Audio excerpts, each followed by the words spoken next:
मददगार होना दुनिया के वित्तीय ढांचे के लिए खतरा है। FATF का इंटरनेशनल कोऑपरेशन रिव्यू ग्रुप 18 फरवरी यानी मंगलवार को आतंक के खिलाफ पाकिस्तानी एक्शन की समीक्षा करेगा। 21 फरवरी को भी FATF में पाकिस्तान पर चर्चा होगी,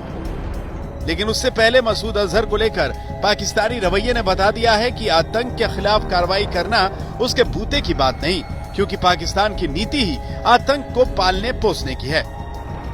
FATF की जो मीटिंग्स में जो पहले मीटिंग्स हुई हैं उसमें भी जब भी कभी मसूद अजहर का प्रश्न आया है तो उन्होंने ये कहा है कि ये मिसिंग है, जबकि हमने देखा कि पाकिस्तान के विदेश मंत्री शाह महमूद कुरैशी ने पूरी विश्व मीडिया के सामने इस बात की घोषणा की थी कि पाकिस्तान के अंदर ही मसूद अजहर है, वो बहुत बीमार है और वो घर से बाहर नहीं निकल सकता वगैरह वगैरह। तो उन्होंने मसूद अजहर के अस्तित्व को पाकिस्तान के अंदर स्वीकार किया था। इस बात से पाकिस्तान डिनाई नहीं कर सकता है। तो इस समय जो पाकिस्तान ये जो दलील रख रहा है कि मसूद अजहर मिसिंग है, वो सीधा सीधा झूठ बोल रहा है और सीधा सीधा वो FATF की आंखों में धूल झोंकने की कोशिश कर रहा है।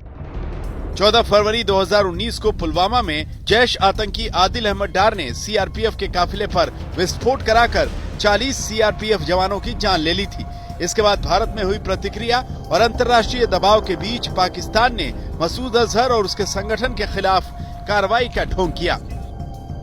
5 मार्च 2019 को पाकिस्तान के आंतरिक मामलों के मंत्रालय ने कहा था कि प्रतिबंधित संगठनों के 44 सदस्यों को पकड़ा गया है। इसमें मसूद अजहर का बेटा हमाद और उसका भाई अब्दुल रऊफ भी शामिल है। मसूद अजहर के खिलाफ और क्या क्या कार्रवाई की गई, इस पर पारदर्शिता के साथ पाकिस्तान की ओर से कुछ नहीं कहा गया, लेकिन मसूद अजहर को बचाने को लेकर उसके इरादे तभी उजागर हुए थे क्योंकि पाकिस्तान की ओर से ये दावा हुआ था कि मसूद अजहर बेहद बीमार है। पाकिस्तान का ये मानना कि मसूद अजहर जो पठानकोट हमले के बाद पाकिस्तान की ही कस्टडी में आया था और रिसेंटली कहा गया था कि वो बहुत बीमार है, उसका डायलिसिस हो रहा है और कहीं ना कहीं वो किसी पाकिस्तानी हॉस्पिटल में उसका ट्रीटमेंट चल रहा है, डेली बेसिस के ऊपर डायलिसिस हो रहा है और ये शाह महमूद कुरैशी की अपनी स्टेटमेंट थी। ऐसे वक्त में ये कहना कि मसूद अजहर मिसिंग है, गायब है, ये पाकिस्तान के ऊपर काफी बड़ा सवालिया निशान बन के आ चुका है। पुलवामा हमले के बाद 1 मई 2019 को संयुक्त राष्ट्र सुरक्षा परिषद की 1267 कमेटी ने मसूद अजहर को वैश्विक आतंकवादी घोषित किया था।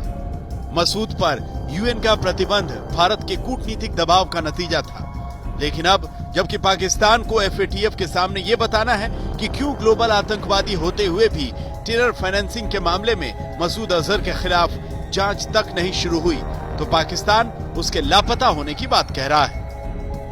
पाकिस्तान लगातार इस बात की कोशिश कर रहा है कि उसको कर्ज मिलता रहे ताकि वो अपनी बैलेंस ऑफ पेमेंट की क्राइसिस से अपने आप को बचा पाए। एक बार पाकिस्तान FATF के द्वारा ब्लैक लिस्टेड हो गया तो पाकिस्तान को कोई भी एजेंसी, चाहे वो विश्व की IMF हो, चाहे वो वर्ल्ड बैंक हो, चाहे वो रीजनल ऑर्गेनाइजेशन हो, कोई भी उसको कर्ज नहीं देगा और ऐसे में पाकिस्तान पूरी तरीके से बैंकरप्ट हो जाएगा और यही चिंता पाकिस्तान के हुक्मरानों को सताए हुए है। FATF की अक्टूबर 2019 में जो बैठक हुई थी उसमें पाकिस्तान टेरर फंडिंग और मनी लॉन्ड्रिंग के 27 मानकों में से 22 पर खरा नहीं उतर पाया था। इसके बाद पाकिस्तान को ब्लैक लिस्ट में डाले जाने की चेतावनी FATF ने दी थी, लेकिन आतंकवाद के खिलाफ पाकिस्तान के एक्शन का सच सबके सामने है।